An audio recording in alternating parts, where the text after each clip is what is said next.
Iran ने कर दिया है कि ईरान के आयतुल्ला सैयद अली खामनाई इस दुनिया में नहीं रहे। मैंने कल शाम 5 बजे यह खबर बताने की कोशिश की थी।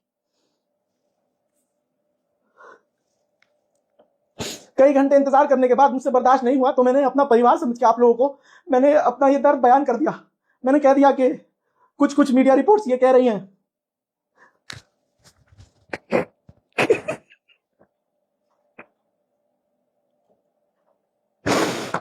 मैं पहली बार चाहता था कि मेरी रिपोर्ट्स पूरी तरह से झूठी साबित हो जाए।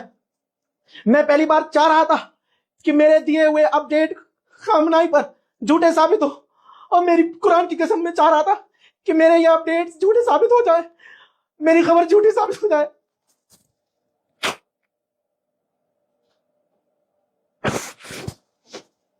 लेकिन इससे पहले मैं आगे बढ़ता, मुसलमानों ने मुझे गाली बकना शुरू कर दी। मेरे मोहल्ले के लोगों ने मुझ पर प्रेशर बनाना शुरू किया, मुझे टॉर्चर करना शुरू किया। तथाकथित ईरान के प्रवक्ता, ईरान के मौलाना, मेरे एक बहुत करीबी है मोहल्ले के, उन्होंने स्पेशली फोन किया कि ईरान में जितने मेरे मौलाना हैं, जितने मेरे चाहने वाले हैं, जितने मेरे इमाम जानने वाले हैं, वहां मौलाना, मेरी सबसे व्हाट्सएप पर बात हो रही है, वो कह रहे हैं कि ये खबर झूठी है। लेकिन मैं अकेला, मैं अपने आप को सच्चा साबित नहीं करना चाह रहा था। मैं बस ये बता रहा था कि मैं जो बता रहा हूं ऐसा हो सकता है, और ऐसा हुआ है, और ऐसा ट्रंप ने ऐलान किया है, और तमाम मैंने सोर्सेज दिखाए।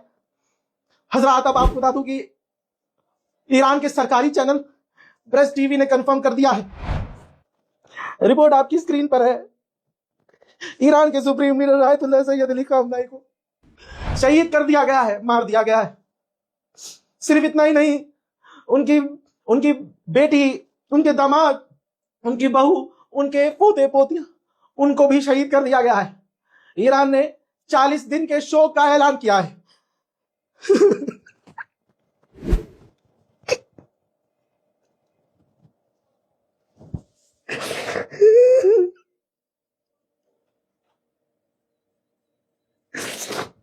मैं आंसू अपने रोक रहा था। मैं कल शाम 5 बजे से दुआ कर रहा था, अल्लाह ये झूठी खबर हो, अल्लाह ये झूठी खबर हो, मेरे मौला ये झूठी खबर हो, अल्लाह पाक ये झूठी खबर हो। जो मेरे सोर्स है, मेरे सोर्स आज तक गलत कब साबित नहीं हुए, झूठे साबित नहीं हुए, लेकिन आज मोहम्मद रजा की रिपोर्ट झूठी साबित हो जाए, मेरे सोर्स झूठे साबित हो जाए, या अल्लाह बोझा हो जाए, कुछ तो हो जाए। लेकिन ऐसा नहीं हुआ। हमारे अपने लोगों ने हमें क्रिटिसाइज किया, व्यूज के लिए, लाइक के लिए तुम झूठी खबर चला रहे हो। लेकिन अब सच आपके सामने है। 40 दिन के शोक का ऐलान किया गया है। अब मुसलमानों के पास क्या ही बचा है? अब इस कौम के पास क्या ही बचा है?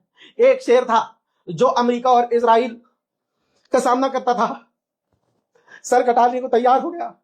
सुप्रीम लीडर ने शहादत कबूल करना आसान समझा, बजाय इसके कि अमेरिका की शर्तें मान ले, बजाय इसके कि अमेरिका की बातें मान ले, बजाय इसके कि अमेरिका के आगे घुटने टेक दे। जहां मोहम्मद बिन सलमान और जहां ये तमाम अरब देश अमेरिका की गुलामी करते हैं, इजराइल की गुलामी करते हैं, ऐसे में वाहिद एक शेर था। ये था बोलते हुए भी मेरा कलेजा फट रहा है।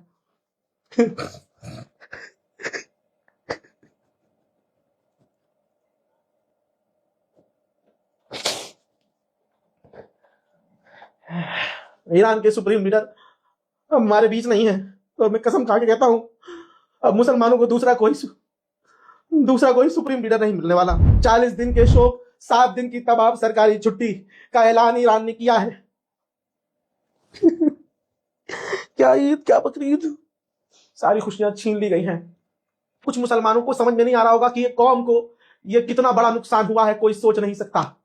लेकिन वक्त आएगा या मुसलमानों, तुम देखोगे कि तुमने क्या खोया है। मैंने पहले ही कह दिया था कि जिस तरह से अरब पर ईरान ने खुल्ला हमले किए हैं, मेरा एक एक जुमला आपको आपके ईमान का वास्ता दोहराओ अपने मन में। मैंने कहा था ना कि ईरान जिस तरह से बौखलाहट से हमले कर रहा है, ऐसा लग रहा है कि ईरान ने अपना बहुत कुछ खो दिया है। ईरान पर अभी भी इजराइल ने और अमेरिका ने बड़े हमले किए हैं। ताजा मंजर आपके सामने है।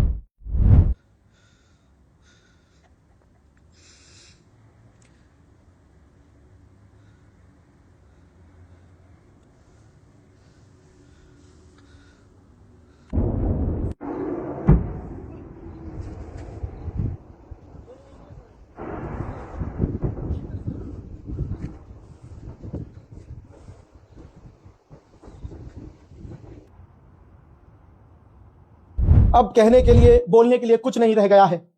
अब समझ में आया कि क्यों ईरान चारों तरफ, अरे मेरे हाथ में होता ना तो चारों तरफ क्या मैं पूरी दुनिया में आग लगा देता।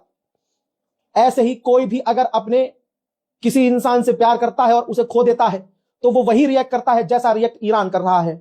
मैं अपने लोगों से हाथ जोड़ के कहता हूं, अपनी कौम से, अपने उम्मत मुस्लिमा से, कि मैंने कभी व्यूज और लाइक के लिए वीडियोस नहीं बनाए हैं।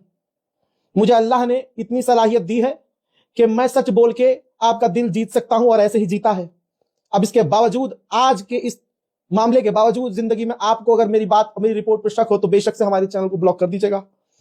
बाकी क्या ही कहना, अब मेरे पास कोई जुमला नहीं है जब सुप्रीम लीडर ही इस दुनिया में नहीं है। खुदा हाफिज।